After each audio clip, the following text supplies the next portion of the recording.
Thank you so much for joining me. I'm Ellen Lewis, and we have Mary. And Ginni. Yep, from Crazy for You. So, yay. Thanks for joining us. And if this is your first time and you are not subscribed, please subscribe to Crazy for You channel. I'm trying to get to 1,000 subscribers.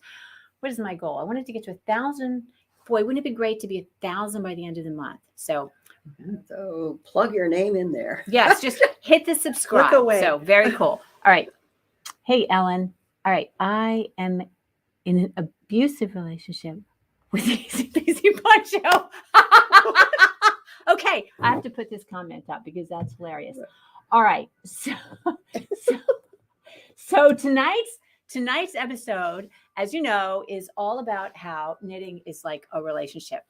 If you read the newsletter this morning, yesterday, comes out on Tuesday. If you read the newsletter yesterday, I talked about this clickbaity article that I read about why you will marry the wrong person. And I thought that, knitting is a relationship kind of too, and why you will knit the wrong project, right?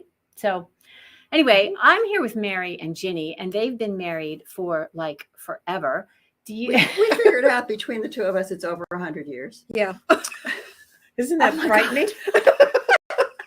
I've been married 100 years. People say, oh, I've been married 100 years. Hey, Kelly, how are you? 100 years. Together. Oh, my gosh. Let me just wrap my head around that a minute. I've been married 21 years. Well, 21 see? years. No, between us. Oh, I see. Yeah, I see. Between you. Yeah. I mean, Right. really, how old do you think I am? We're not I that know I'm old. old, but not that old. It would be a miracle. Right? It would be a miracle. Yeah, absolutely. So the point is that like after the honeymoon, it gets really hard. Stuff gets hard, right? Yeah, wait a minute. Okay. Hard? Oh my God. We are awful. All right. Back on track. I guess during the honeymoon stuff. It's been peaches and cream the whole time. Has it been fabulous? Has it been fabulous? Has every moment of every day been absolutely perfect? No, No, of course not. No. every moment of every day is never Never perfect for any time, anybody, whether you're in a relationship or not. Things happen. Life interferes, right? So, Yeah. but you figure out how to work through it. So Persevere. you Persevere. Right. So, Persevere. Or you ditch him. No.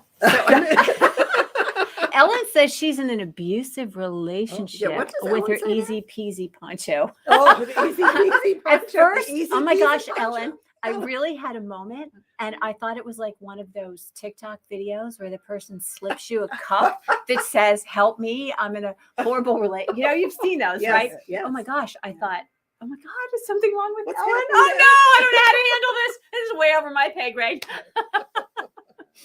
Hey, Jenna, nice to see you.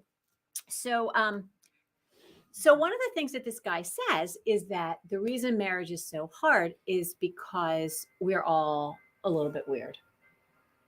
Absolutely. You think? Oh, sure. Yeah, we're different. Little We're bit weird. difficult to live with. Of course. Of course. Yeah. Yeah. Not me. I'm perfect.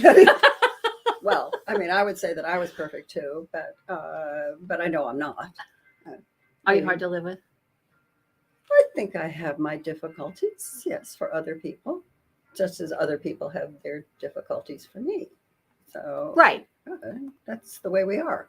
If you weren't that way, you wouldn't be human. You'd be a robot. Be boring. You're boring. You'd be boring. Boring. Uh-huh. Right. So challenges are equal excitement, Sure. drama. Scared also. You can be scared. Yeah. But What makes you all hard to those live things. with? What makes you hard to live with, Mary? I just Me? miss you miss think Par- I'm hard to live No, with? I you can't don't think I imagine. am. You No, think I I'm think you're perfect. You're so sweet. far from it. No. Well, it's changed over the years. When you first get married, you're all excited about being together and having fun and whatever, and then you figure out that this person doesn't put their laundry in the laundry basket. Exactly. Is that your biggest beef with your husband? He doesn't put his laundry in the laundry basket? Well, he does now Oh, we because trained he's him. been trained, right? And after 50 years of marriage, it's like you're not going to trade him in because you'd have to start all over again. My mother used to say, the You know? devil you know is better than the devil you don't know. Exactly. So yeah, I mean I agree with you. You know, I said, you know, the gentleman that I married, right? Chuck, that Chuck, what a guy.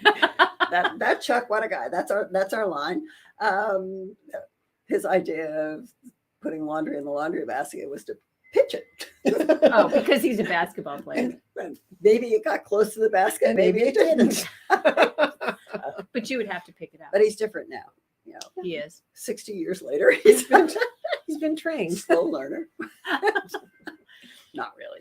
No. So, to what do you attribute the success? I know what you're going to say, but go ahead and tell everybody. Okay, well, our standard line is people say, to what do you attribute your long marriage? And you know, the basic answer is inertia. Just easier to stay here than to try something different. Right? I don't know about that. I think that's awful. Hey, Christy, nice to see you. Hey, Jel. Oh my goodness. So, so it's the same with our knitting, right? You know, we're excited to start casting on. It's super fun. And, you know, oh my gosh, we have all these hopes and dreams because the yarn is beautiful and the pattern is beautiful. And it's just going to be so amazing. And then it's like, wait a minute, what does this mean? Right. All right, how am I going to do this? And how do I get past this particular step? Because I'm lost. So many stitches. So many stitches. I just don't know what I'm supposed to do with this. So, but again, I mean, you look for help, and there's lots of help out there, and you persevere, and you change your mindset. I think that's one of the things, is that you have to change your mindset of what you expected and what you have facing you. So you need to kind of reorient yourself. That's kind of a buzzword, mindset. You Yeah. know, I mean, you see it all the time, like that whole, if you think you can or you think you can't, Mhm. either way, you're right. You know, True. Very you know, what do you think is the hardest part of a project? The hardest part of a project. Well, it could vary. The length of a project sometimes can be hard. The stitch patterns can be hard. Yeah. The making a mistake Oh my God. and then yes. having to pull it out That's awful. can be hard. Mhm.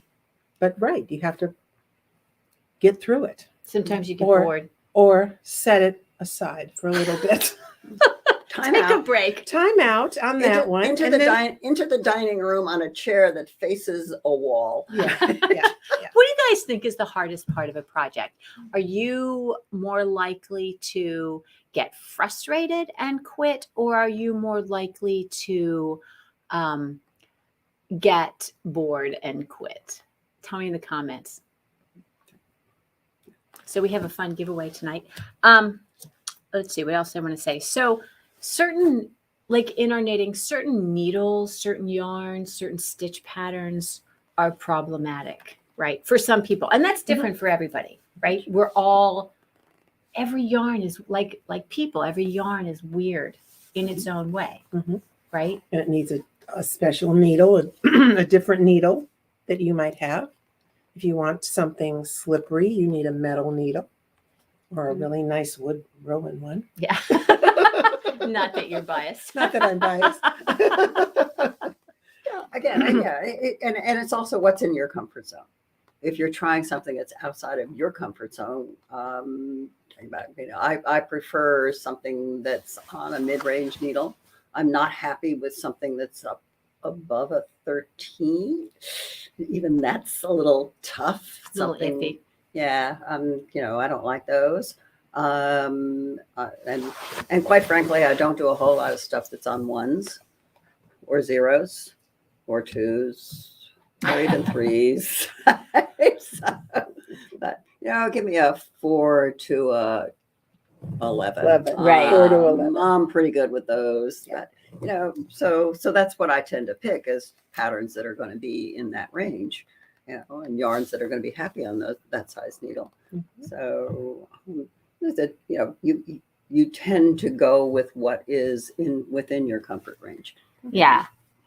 Hey, Eveline, Meredith. It looks like maybe Facebook wasn't live before. So, all right. So Christy says, weaving in the ends. That's a hard. I just want to be done at that point. I get that. You need to learn how to do it on as you're going. Yes. Okay. Well, we'll teach you that.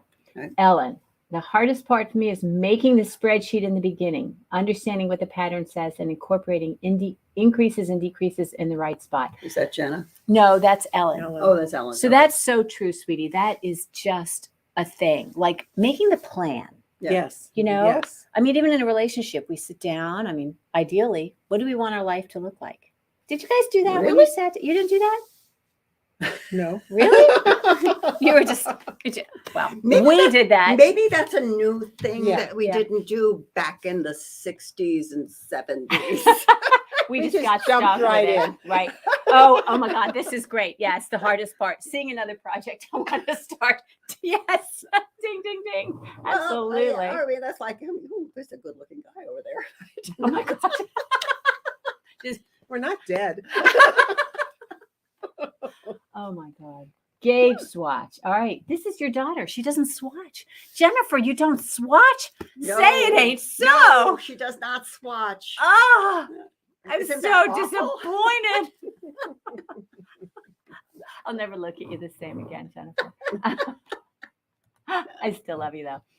Morgan, get frustrated and quit. Oh, sweetie, no, let's don't do that. Got to stick with it. Got to stick with it. All right, let's see. Usually bored, though, Star Flanket has gotten me on mistakes, taking out decreases in brioche. Oh, you think? Amen to that. Taking out brioche, Taking out brioche at all. even just straight brioche, taking it out, there's a secret. So this is interesting. Making a mistake and not knowing how to fix it without ripping it out. Yeah. That is tough. That Yeah. is a really tough thing. That's where the brioche gets to be a problem. Right. You know? Well, but Ellen and I have done a number of classes on fixing your mistakes without having to rip them. Yeah. I have There are some things that you can do. Yeah. Now, not always. Sometimes the only solution is to just grit your teeth and rip it out. But Right. sometimes even ripping out is a problem and picking everything back up again. yes. So, and I usually gotta rip tell you- out to the row before I want to be mean, and then pick it up right, as we pick go. it out. But because taking something out stitch by stitch, You can't take Yeah, out more no. than 2 rows that way. And that's the worst. No. Barbara, getting frustrated with the project and not understanding the directions. Yes, absolutely. Oh, here we go. This is Gail Bennett. Just like you guys. The last 75% of a project. Yeah. Yeah, The last yeah. 75%. I Yes. get started. Yeah. Oh, yeah. look at Decision points. Okay. This is what I always say. Transitions are the toughest decision points where you're transitioning from smooth sailing to all these fiddly little increases and decreases. That's Mhm. why I do a spreadsheet. I like the spreadsheet on that. All right, Rita. Hardest part, wanting to start a new sweater every day. Well, it's a good thing you knit like a machine, Rita.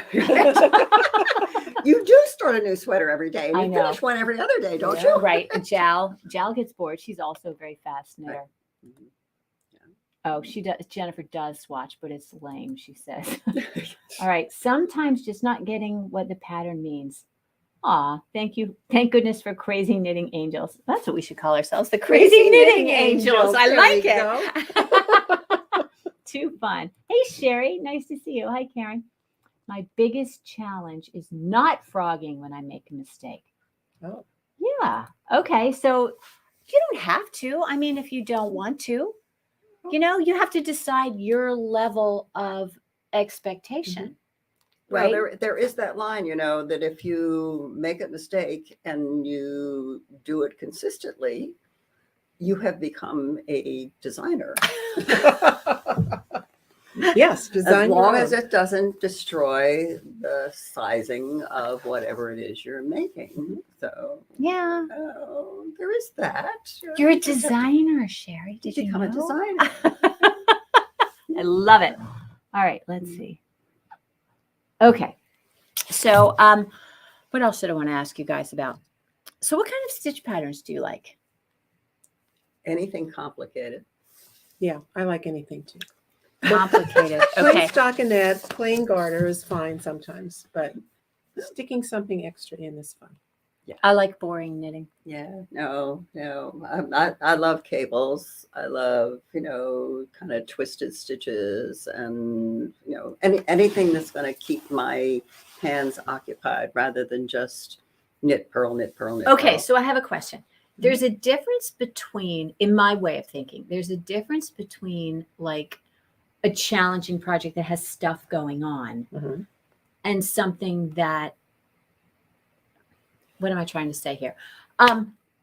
So I like things that have a lot going on, but I don't like things that take a huge amount of time and attention. Like if it's a stitch pattern I can memorize and it's interesting, or I can read it pretty easily, but I don't like having to sit there and be a slave to a chart, which is why I gave up counted cross stitch. So do you see the difference that I'm making here? Like Yeah. if I can read what's going on, if I can see that pattern is moving in a certain direction or the lace is, you know what I'm talking about, that I don't have to constantly, oh my gosh, where am I? What am I Look at doing? it, right. Oh, Right. yeah. So- I mean, it's the difference between having to, put the little ruler or the tape or something. And so you're Right. watching every single one. But Do you like that? well, I guess my mind is weird enough that it sees things in sections. It sees things in patterns. And so I don't have an issue with a complicated pattern because I break it out. So, I mean, I know it's a repeat of 12 stitches or it's a repeat of 24 stitches or it's a repeat of 10 stitches or something. And the same thing with the rows that, I know that like with cables, it's a 6-row thing where I'm going to do a cable or it's an 8-row thing where I'm going to do a cable. And so it may just be my strange mind that I'm able to look at those things. And I mean, I love charts. I hate written instructions. Well, they I will don't make take written sense. instructions that are complicated and I will make my own chart because I'd rather see that chart, the little graph there that shows me exactly what's happening. The progression. So I can see it and it translates into my head. It shows you what's happening. So Right. with the chart, I want to hear from you guys. Put it in the comments. Do you like charts? Are you uncomfortable with charts? Do charts make you crazy?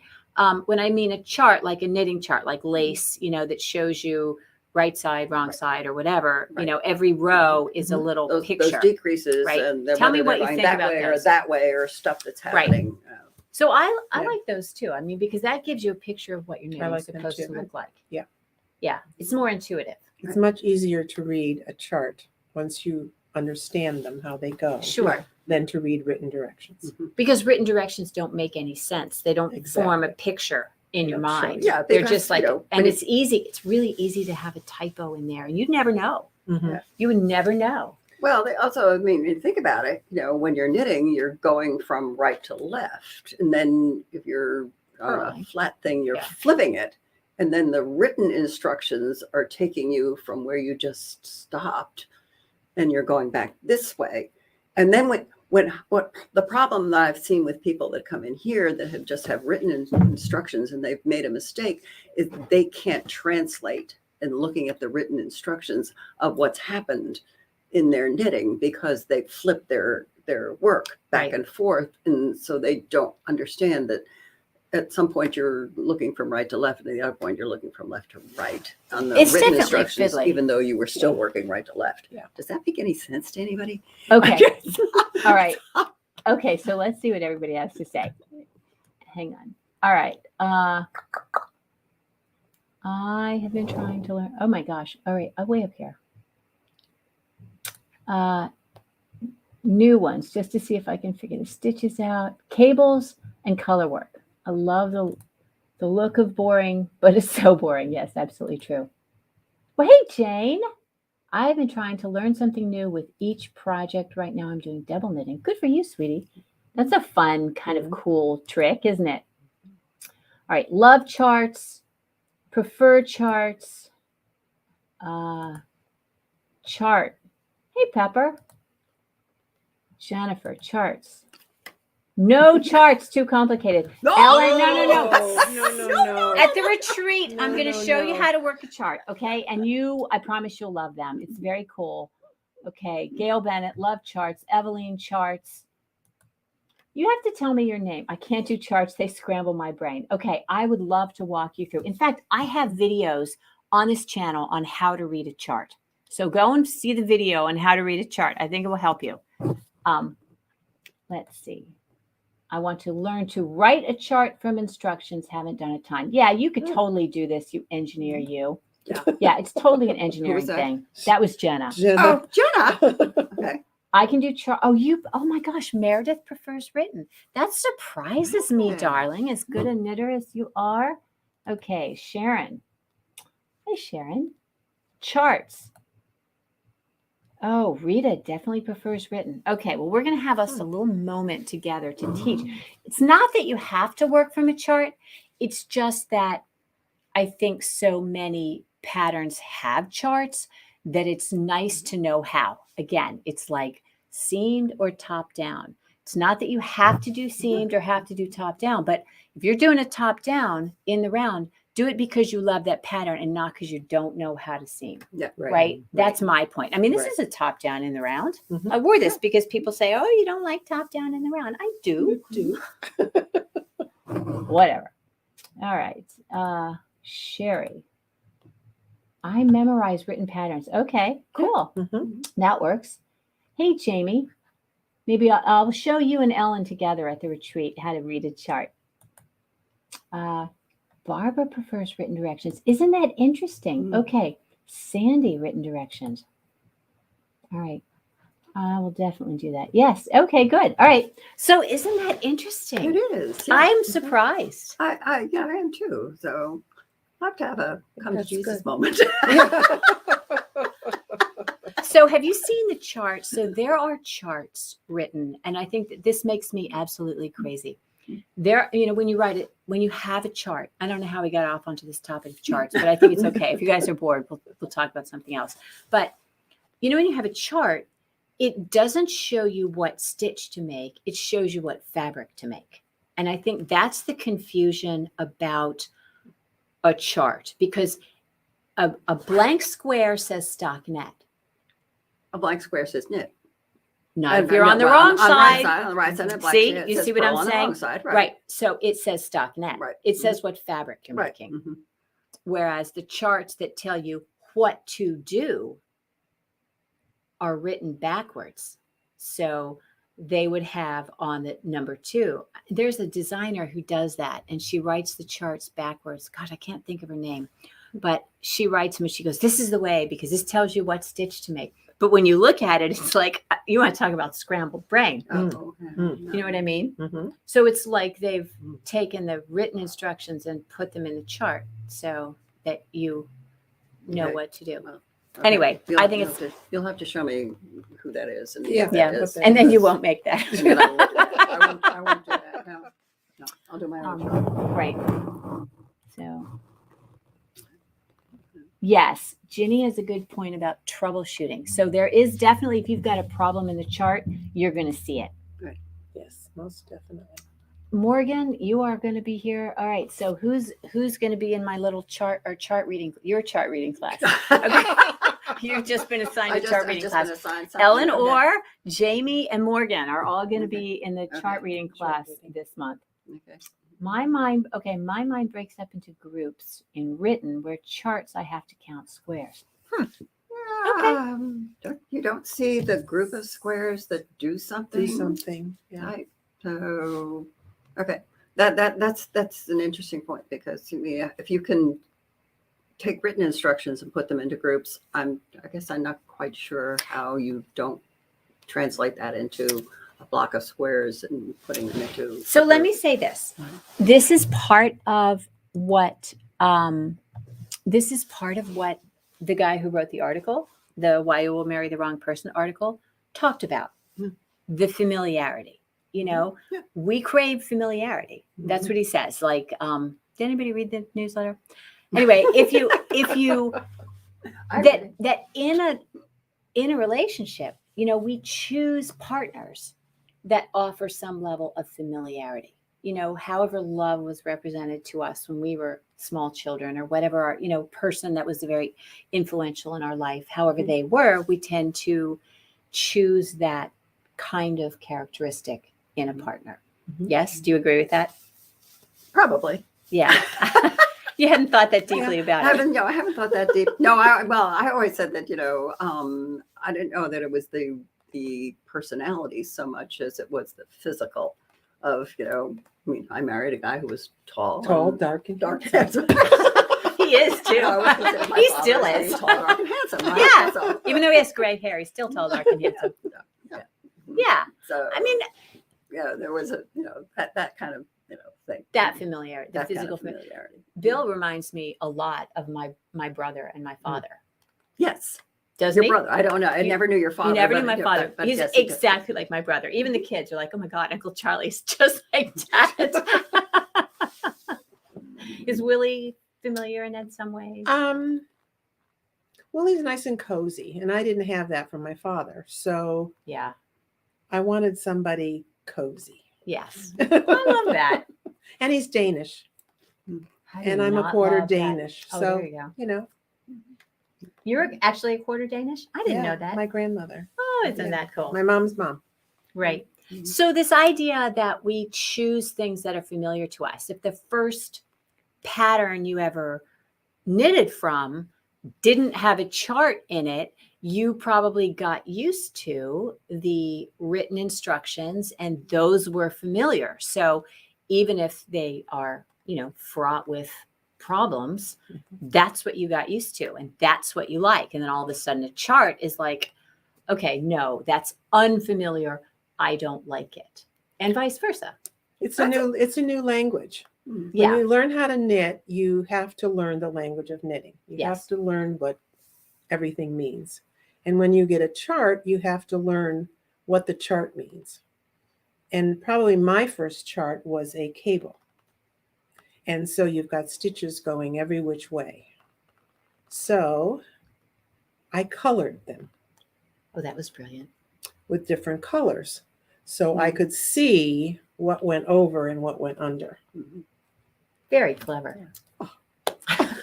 Do you teach that do you ever teach? Have you Yes. taught it? You do. Yeah. Okay. Yes. Yeah. So you do Yeah. that. Yeah. That's really good. Yeah. So, well, that's interesting because I hadn't really thought about that. Because I mean, I know, you know, I have said this before, and I'm sure those of you who have heard me chatter away know this, that my very first project when I was a teen was a pair of Argyle socks. When I was too stupid to know that it was probably not a good first project.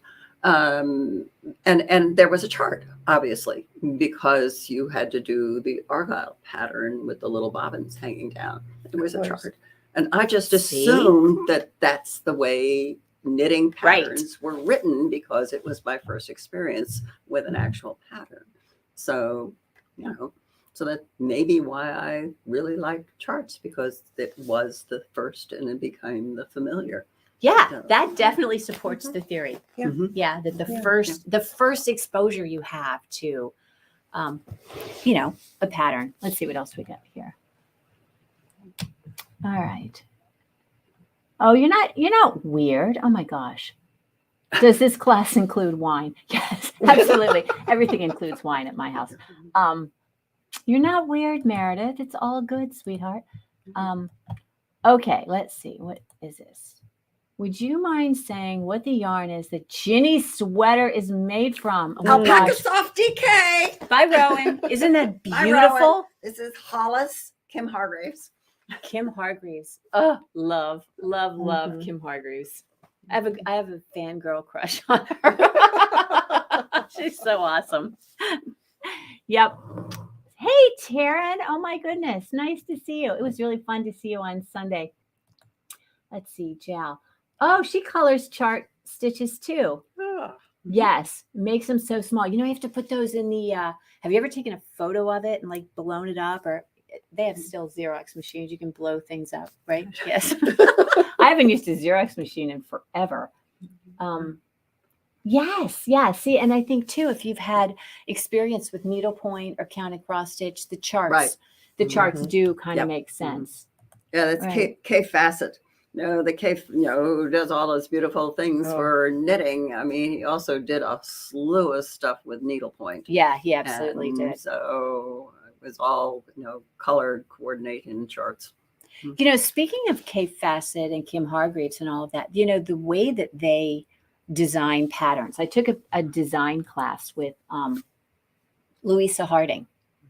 Did I say Louise Harding first time? Kim Hargreaves. Kim Hargreaves, all of them. I'd say that they come out of the Rowan School. So they have a particular way of teaching their designers to design. And they design on a chart.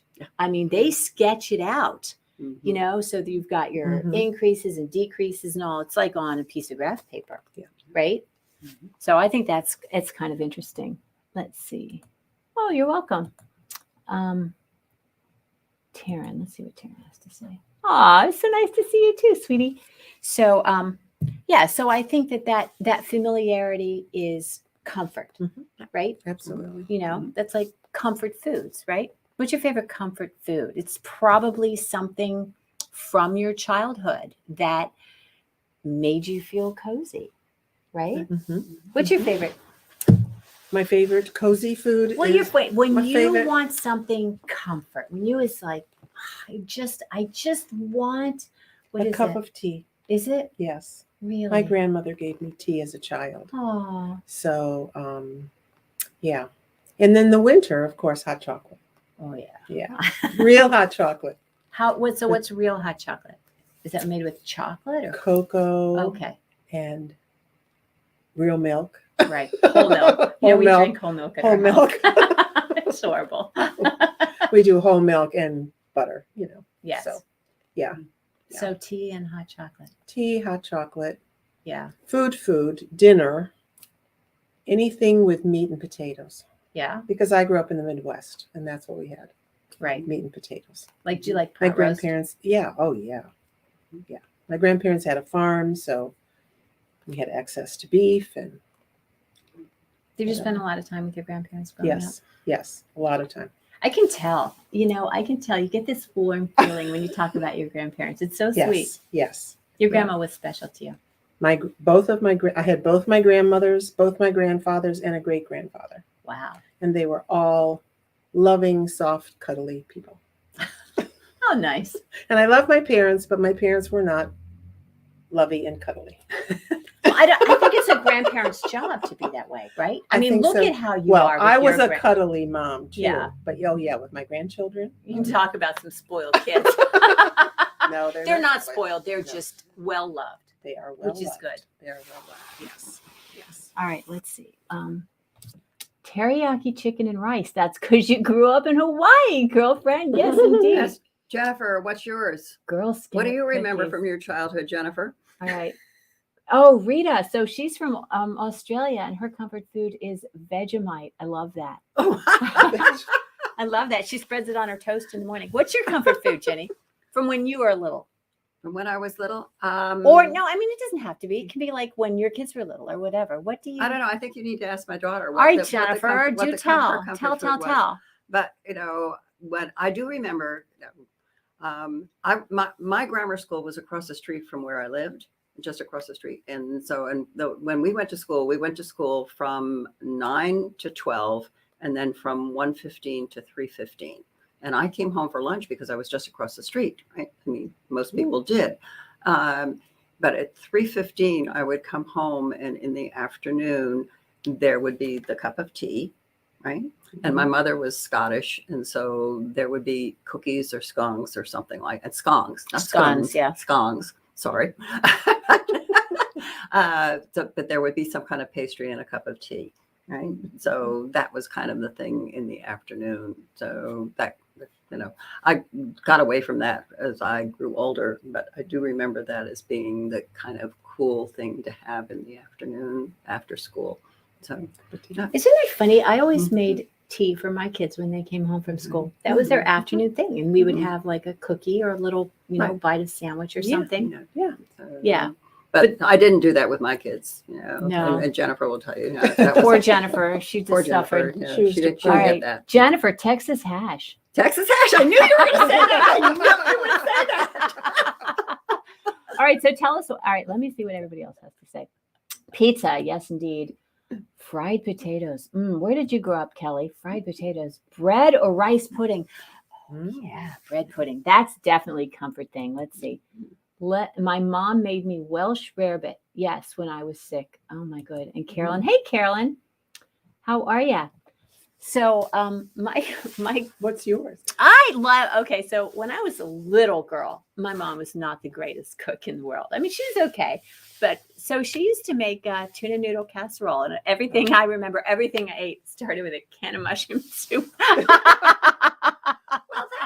I mean, I know because I was born in 63. Right. Yes. So that sort of was what was out there at that point. You bought the cans. It was the cream of mushroom soup, or it was the cream of celery soup, or something.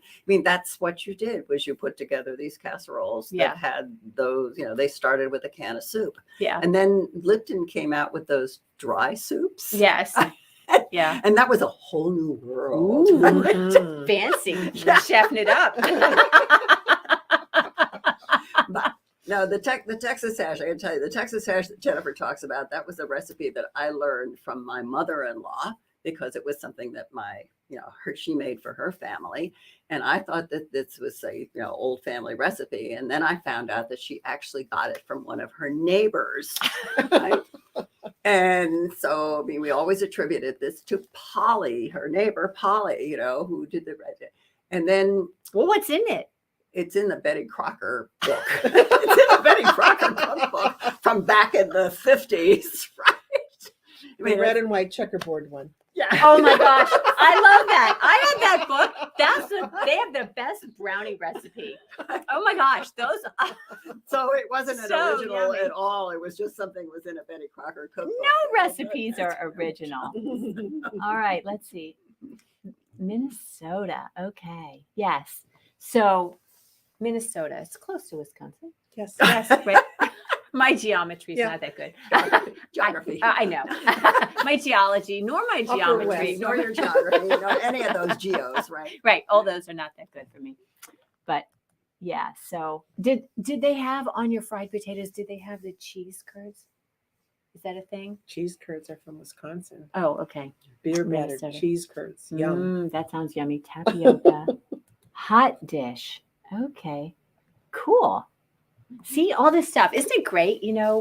People from different areas have different, different cultures and different, Right. like people from a really solid, like you had your Scottish ancestor, people from a German kind of background and everything. Yeah. Yep. And you had your Danish. Yep. Yeah. Danish pastries, Danish butter Danish cookies. pastry, Danish Oh, butter cookies. Wow. Butter, Butter. and Butter, more butter. butter. Right. Well, butter makes everything better. Don't you know that? Hey, Gwen. Okay, so I think it's time to give away a prize. All right. So we have tonight to give away. I feel like one of those 1960s game show people. We have this beautiful yarn from the lovely people at Lang. This is called Cloud, and I'm going to show it to you real close. It's a color variant. Tell me if I've got it in the right spot. And make sure that Ellen doesn't trip over a the little. boards. There you go. Up a little. A little high, a little higher, pull back a Back a little, little. just come back a little. There we go. That's better. Shows the color. Okay, so if you put in the comments, put cloud in the comments, and then I will do a drawing, and that'll be fun. So the lights are not that great tonight. Last time we did this, the lights were, but I've got We got have one two light lights. out. 2 half lights out there and 1 Right. full light out. I'm gonna have to get my landlord You on can that. get that squared away. All right, so let's see. Sandy says, my Mother Day, yes. Oh my gosh. My mother had that with the ground beef and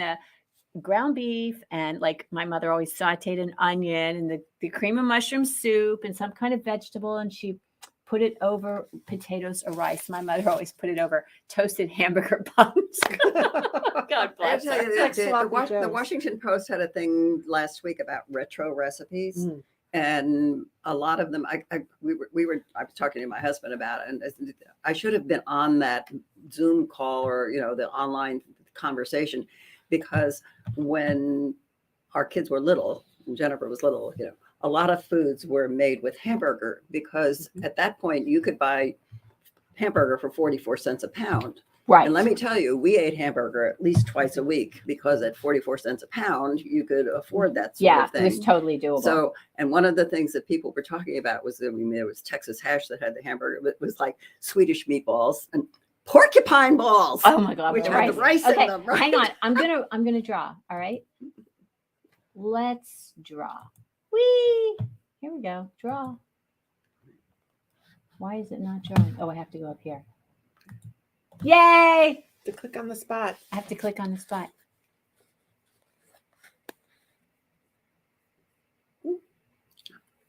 Eveline! Woo! Congratulations, Eveline. Very fun. I know where you live. I know how to get this to you. So that's fun. And that's from Lang Yarns. This is very pretty. What is it made of? Wool. It's 90% wool and 10% polyamide. And it's 100 grams. It knits at, like, you're going to put this on a size 10.5 needle. And it has, how many yards does this have? 260 meters. So you can make a thing. You can make a little hat with this. So that's super fun. All right. Where is this? I need to make this. Okay. Here we go. Okay. So what else do we want to talk about tonight? Familiarity. So yarns that are different. Yarns, we're all, plied yarns. That's what everybody has, right? Mm-hmm. So you've seen in the store, I'm sure, these modern construction yarns. And I think that's why some people shy away, right? What was your first thought when you first saw a chainette or a blown yarn or something? That it felt like it should be knit on a smaller needle than it should be knit at, because it squishes.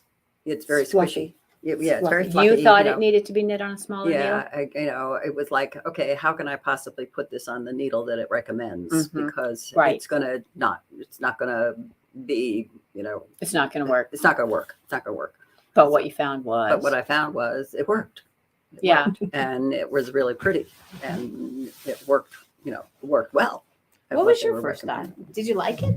I liked it right away. Did you? Um, Mary's an early adopter. Ginny is not an early adopter. Yeah, I liked it right away. Of course, I had to pick it apart. Of course. Yeah. To make- we depend on Mary to to rip see- things apart. Yes. to see exactly what it's all about, Right. and I know customers came in with the first chainette we had, and it's like they very shied away from it because I think they thought it wasn't going to look nice, Right. and it looks beautiful. Yeah. You don't see that No. very much. No, and to me it's very easy to knit with. Mm-hmm. Very, very easy to knit with.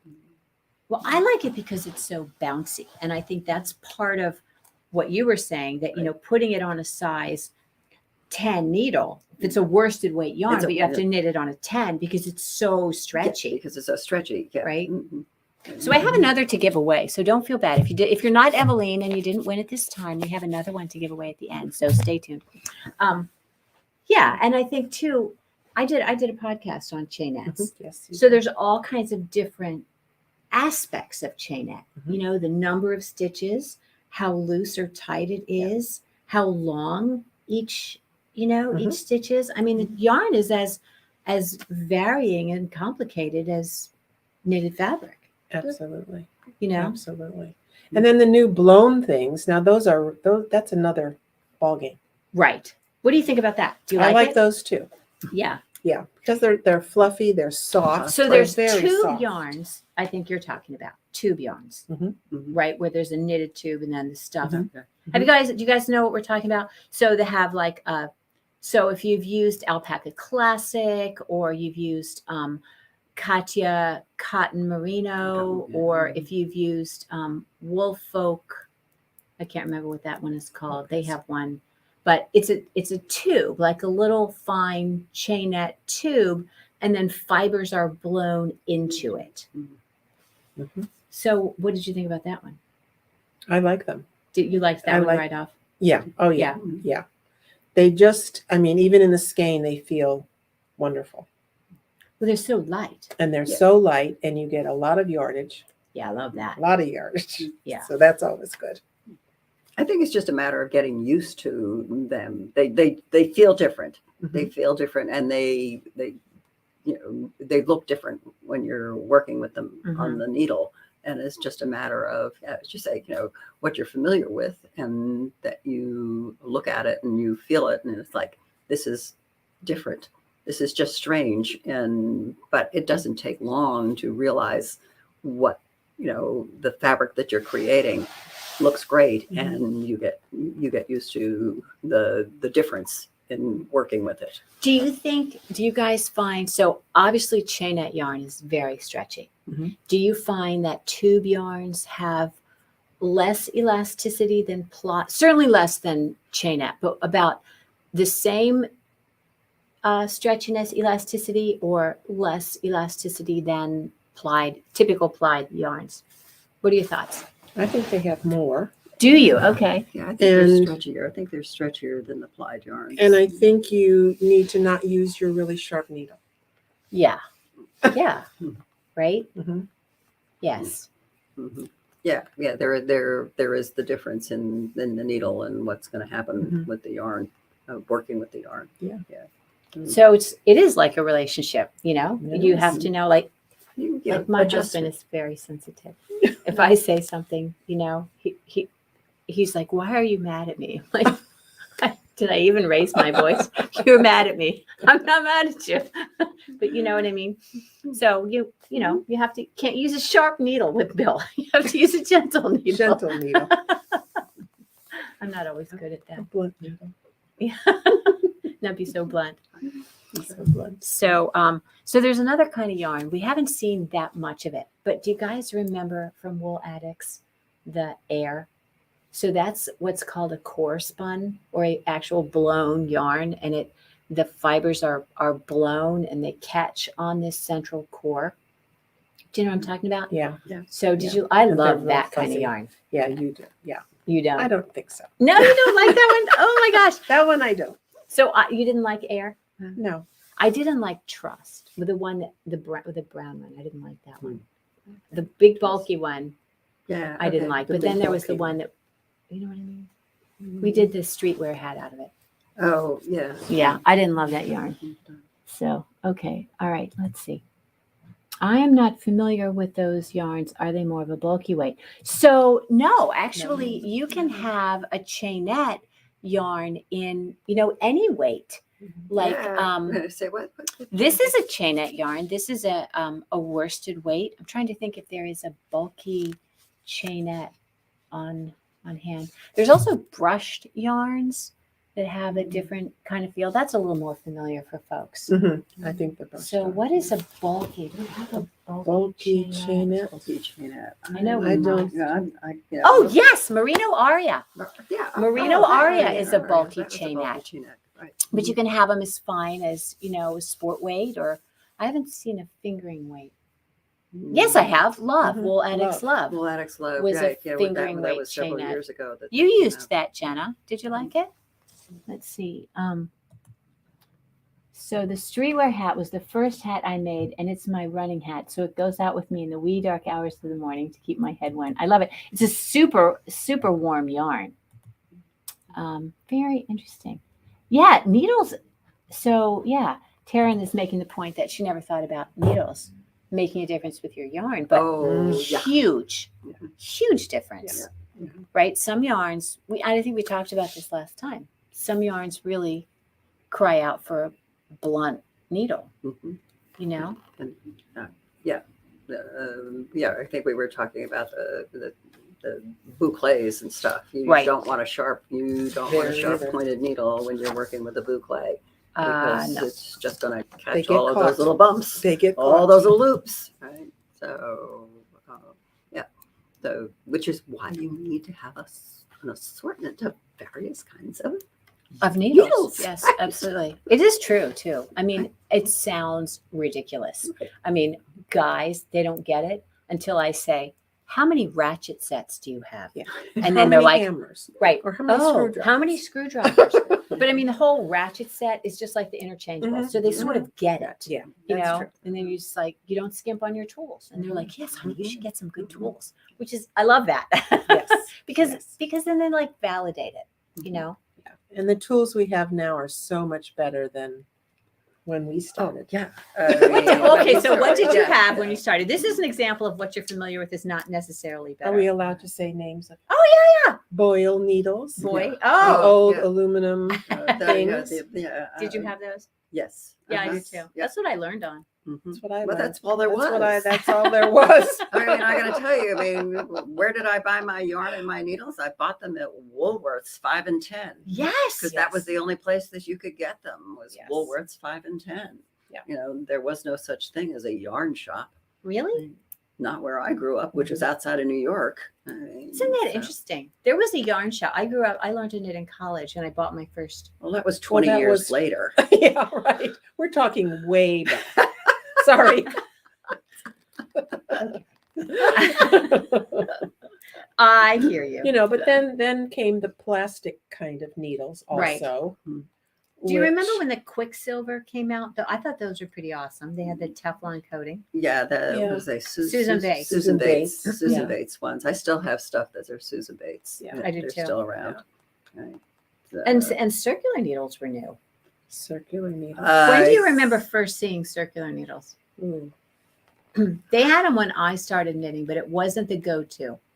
No, I've got to say, I don't think I started using circular needles until, well, I got to think about this. Yeah, I don't know. Probably about the mid 70s. In the mid Okay. 70s. I was going to say 70s. But Were they your go-to? No, No, they were not my still straight. go-to. They didn't become my go-to probably until in the 90s. Really?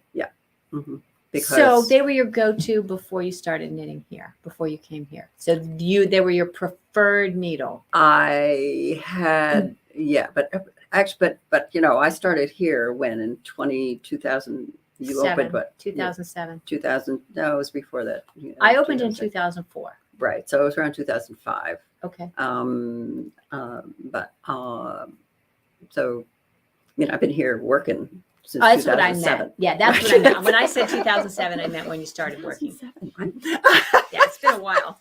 So, yeah, no, the straight needles was kind of like the thing. But I think in the 90s, I started, you know, in the late 90s, before we moved here to St. Mary's, I was using circular needles, but not all that much.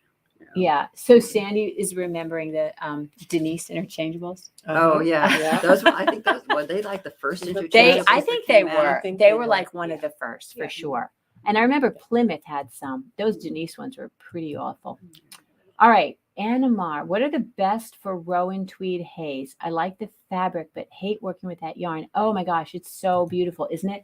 So I would say that the Rowan needles are really nice for that because I found that they had just the right amount of sharpness for right, that yeah. for boucle. So when I did the review of Rowan needles Right.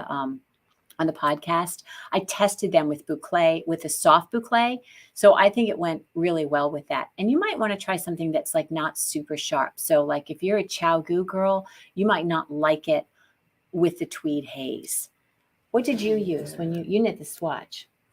I think I used a Likey Did you? or A Luca. Luca. a Luca. Luca, which We're I all- should we're- know. You We're should all know learning, it's Danish. Luca. Yeah. Okay, and I have to ask because Sandy, you knit that garment in the Tweed Haze. So what needle did you use? Did you use the Rowan needle for that? I think maybe you did. So tell us in the comments which needle you used. Isn't that Tweed Haze beautiful stuff though? Oh my goodness, Anna, I love that. I want to make that magnolia sweater out of the Tweed Haze. Oh, I think that's beautiful. So let's see, Jennifer. I learned on straight metal needles. I didn't start using circulars in the late 1970s when I made a Lopi circular yoke sweater. Oh my gosh, remember that? Mhm. So you started knitting in the 70s. Wow. I didn't start knitting until, well, I guess 1980 something. So nobody, Close. you were in high school. I was in college, I guess. She's just you're talking about my Jennifer. daughter, Jennifer? Yeah. Your daughter, Jennifer. My daughter, Jennifer. Okay. Is there another one? Well, there are plenty of Jennifers in this world. Not that we thought there were when she was born, but Oh, did you think it was a real neat, only new and one. different It was name? new and different Ha!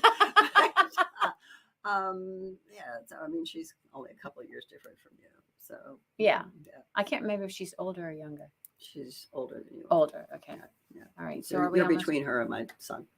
Oh, okay. All right. So, okay. So here we go. Sandy used the Rowan needles, Anna. So, and you found that to be a good experience using the Rowan needles with the Tweed Haze. Isn't that a beautiful yarn? Oh my gosh, it's so pretty. Anyway, I have a pattern in mind. I'm gonna do it. All right. I'm older than you think. Whatever. I worked at a yarn store when I was 15. We carried Bernat needles. Oh my gosh. Yes, I remember. I had a set of Bernat needles in the red case. Do you remember that? They were the 14-inch needles.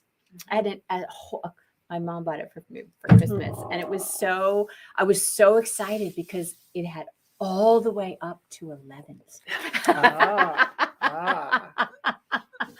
All the way up to those 11. giant sized 11 11 needles. Mhm. And they went, oh my gosh, I knit a sweater on those 11 needles and it went so fast. Right? All right. So, okay. Too fun. Yes. Oh, isn't that cute? Okay. So we're going to give away another thing.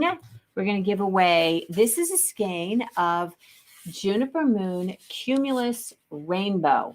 This is a lovely 100%, well, it's not 100%, 94% cotton, 5% nylon. This is a chainette construction cotton. It's beautiful color. And right, so I'm going to have you type in, Cumulus is maybe too hard to spell. Type in rainbow, all right? But don't do it yet. Don't do it yet. Let's see. Oh, up here. I have to refresh this. Come on now. Give me a minute. Yes. Okay.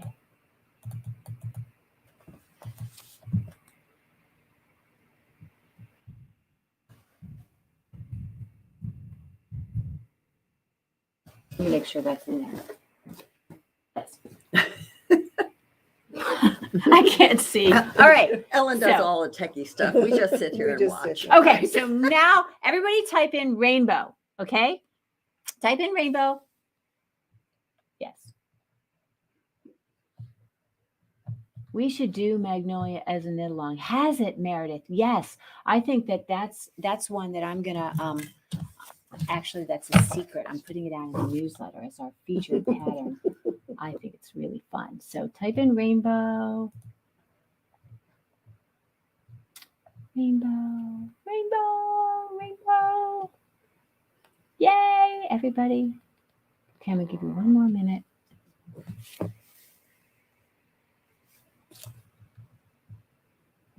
Okay, and now I am going to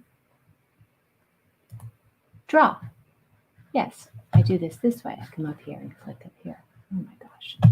Okay, are we all entered? Ready? Go.